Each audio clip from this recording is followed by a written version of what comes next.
Hey everyone, welcome back to our channel. Today we're discussing the latest news from Google. They've just announced that the Fitbit app will be replaced by Google Health. This change is set to happen in the very near future, and it's going to bring a lot of new features and changes to the table. The new Google Health app will have a redesigned interface. It will also include an AI-powered coach to help you with your workouts, and it will have improved sleep and health tracking. All of these features will be available in one place, making it easier for you to track your health and fitness.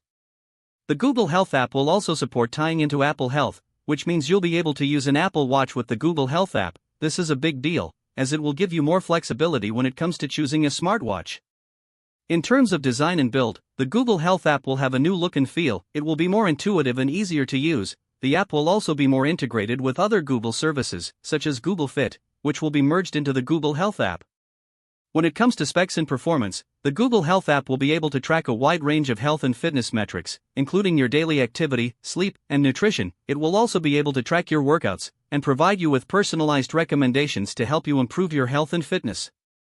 One of the biggest new features of the Google Health app is its ability to work with hundreds of third-party apps and devices. This means you'll be able to track your data from a wide range of sources, all in one place. This is a big deal, as it will make it easier for you to get a complete picture of your health and fitness.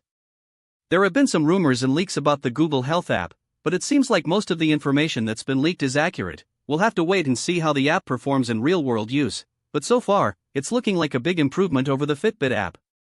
The expected release date for the Google Health app is in the near future. We don't have an exact date yet, but it's expected to be soon. The price for the app will be free, as it will be a replacement for the Fitbit app. In our verdict, the Google Health app is looking like a big improvement over the Fitbit app. It's going to offer a lot of new features and changes, and it's going to be more integrated with other Google services. We're excited to see how it performs in real-world use, and we'll be sure to bring you a full review once it's released. Thanks for watching. If you have any questions or comments, please let us know. Don't forget to like and subscribe for more tech content. We'll see you in the next video.